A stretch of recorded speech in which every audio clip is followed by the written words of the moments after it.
राधे राधे, जय श्री कृष्णा, जय श्री राम। साथियों, आज हम मार्गशीर्ष मास महात्म्य का अध्याय 3 की कथा सुनाते हैं।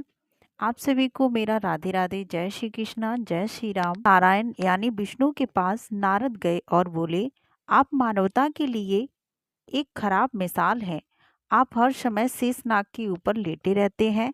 आपकी पत्नी लक्ष्मी हमेशा आपकी सेवा में लगी रहती है और आपको लाड करती रहती है। इस ग्रह के अन्य प्राणियों के लिए आप अच्छी मिसाल नहीं बन पा रहे हैं। आपको सृष्टि के सभी जीवों के लिए कुछ अर्थपूर्ण कार्य करना चाहिए।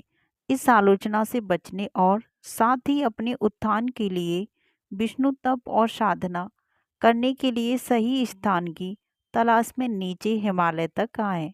वहां उन्हें मिला बद्रीनाथ, एक अच्छा सा छोटा सा घर जहाँ सब कुछ वैसा ही था जैसा उन्होंने सोचा था। साधना के लिए सबसे आदर्श जगह उन्हें लगी।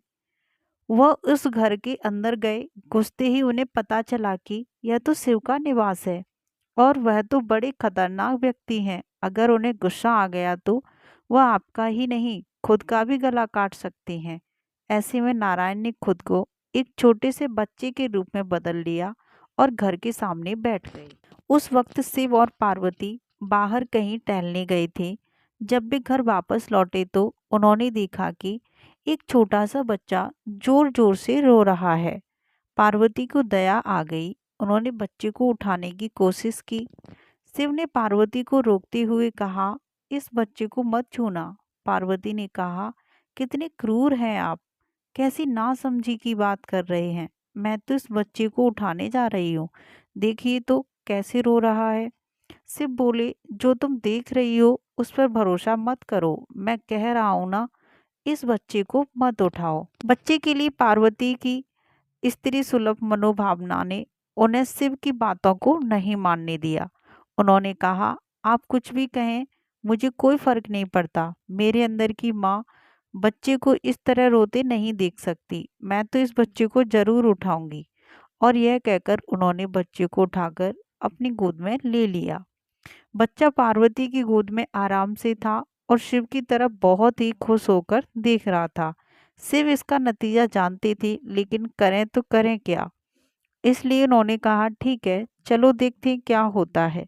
पार्वती ने बच्चे को खिला पिलाकर चुप किया और वहीं पर छोड़कर खुद शिव के साथ गर्म पानी से स्नान के लिए बाहर चली गईं। वहां पर गर्म पानी के कुंड हैं। उसी कुंड पर स्नान के लिए शिव पार्वती चले गए। लौटकर आए तो देखा कि घर अंदर से बंद था। शिव तो जानते ही थे कि अब खेल शुरू हो गया है। पार्वती हैरान थी कि आखिर दरवाजा किसने बंद किया। शिव बोले, मैंने कहा था ना, इस बच्चे को मत उठाना। तुम बच्चे को घर के अंदर ले आई और अब उसने अंदर से दरवाजा बंद कर लिया है। पार्वती ने कहा, अब हम क्या करें। शिव के पास दो विकल्प थे। एक, जो भी उनके सामने है उसे जलाकर भस्म कर दें, और दूसरा, वे वहां से चले जाएं और कोई रास्ता ढूंढ लें। उन्होंने कहा, चलो कहीं और चलते हैं, क्योंकि यह तो तुम्हारा प्यारा बच्चा है, इसलिए मैं इसे छू भी नहीं सकता। मैं अब कुछ नहीं कर सकता, चलो कहीं और चलते हैं। इस तरह शिव और पार्वती को अवैध तरीके से वहां से निष्कासित कर दिया गया। वे दूसरी जगह तलाश करने के लिए पैदल ही निकल पड़े। दरअसल बद्रीनाथ और केदारनाथ के बीच, एक चोटी से दूसरी चोटी के बीच सिर्फ 10 किलोमीटर की दूरी है। आखिर में वह केदार में बस गए और इस तरह शिव ने अपना खुद का घर खो दिया। आप पूछ सकते हैं कि क्या वह इस बात को जानते थे। आप कई बातों को जानते हैं, लेकिन फिर भी आप उन बातों को अनदेखा कर उन्हें होने देते हैं। कथाओं में ऐसी कई कहानियां हैं जिनमें बताया गया है कि शिव की करुणा कोई भेदभाव नहीं करती है और वे किसी की इच्छा पर बच्चों की तरह भोलापन दिखाते हैं। एक बार गजेंद्र नामक एक असुर था। गजेंद्र ने बहुत तप किया और शिव से यह वरदान पाया कि वह जब भी उन्हें पुकारेगा, शिव को आना होगा। त्रिलोकों के सदा शरारती ऋषि नारद ने देखा कि गजेंद्र हर छोटी छोटी बात के लिए शिव को पुकार लेता था, तो उन्होंने गजेंद्र के साथ एक चाल चली। उन्होंने गजेंद्र से कहा, तुम शिव को बार बार क्यों बुलाते हो? वह तुम्हारी हर पुकार पर आ जाते हैं। क्यों नहीं तुम उनसे कहती कि वह तुम्हारे अंदर आ जाएं और वहीं रहें, जिससे वह हमेशा तुम्हारे अंदर होंगे। गजेंद्र को ये बात अच्छी लगी और फिर उसने शिव की पूजा की। जब शिव उसके सामने प्रकट हुए तो वह बोला, आपको मेरे अंदर रहना होगा, आप कहीं मत जाइए। शिव अपने भोलेपन में एक लिंग के रूप में गजेंद्र में प्रवेश कर गए और वहां रहने लगे। फिर जैसे जैसे समय बीता, पूरा ब्रह्मांड शिव की कमी महसूस कर रहा था। कोई नहीं जानता था कि वह कहाँ है। सभी देव और गण शिव को खोजने लगी। काफी खोजने के बाद जब कोई ये पता नहीं लगा पाया कि वह कहाँ है, तो वे हल ढूंढने के लिए विष्णु के पास गए।